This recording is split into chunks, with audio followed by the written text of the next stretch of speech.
തെയ്യങ്ങളും തിറകളും വരവിളിച്ച് കനലാടി തീർക്കുന്ന വടക്കൻ്റെ മണ്ണിൽ നിന്ന് തികച്ചും വ്യത്യസ്തമാണ് പാലക്കാടൻ പൂരക്കാഴ്ചകൾ. കേട്ടറിവുകൾ വെറും ചൂണ്ടപ്പലകൾ മാത്രമാണല്ലോ. എന്തായാലും ആകാംക്ഷയോടെ യാത്ര തുടങ്ങി. ഒടിയനും യക്ഷികളും ഒളിഞ്ഞിരിക്കുന്ന പാലക്കാടൻ കരിമ്പനയുടെ തലപ്പ് കണ്ടു തുടങ്ങി. പാലക്കാടൻ ചൂടിനെ വെല്ലുന്ന പൂരലഹരി കാഴ്ചകളായിരുന്നു വഴിനീളെ.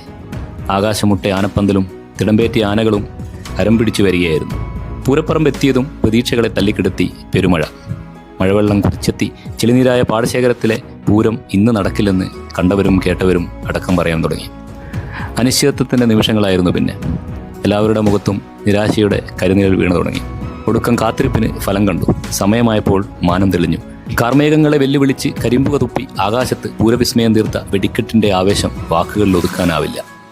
കൈവിട്ട പൂരം തിരിച്ചു കിട്ടിയ ദേശക്കാരുടെ സന്തോഷവും ഭക്തിയും ഒന്ന് കാണേണ്ടത് തന്നെ. ഓരോ യാത്രയും അനുഭവങ്ങളാണ്. പ്രതിസന്ധികളെ ശുഭാപ്തി വിശ്വാസത്തോടെ നേരിട്ടൊരു ദേശക്കൂട്ടം ചളിയിലും മഴയിലും കഠിനാധ്വാനം ചെയ്ത് കൊയ്തെടുത്ത സന്തോഷത്തിൻ്റെ പാലക്കാടൻ പൂരക്കാഴ്ചകൾ.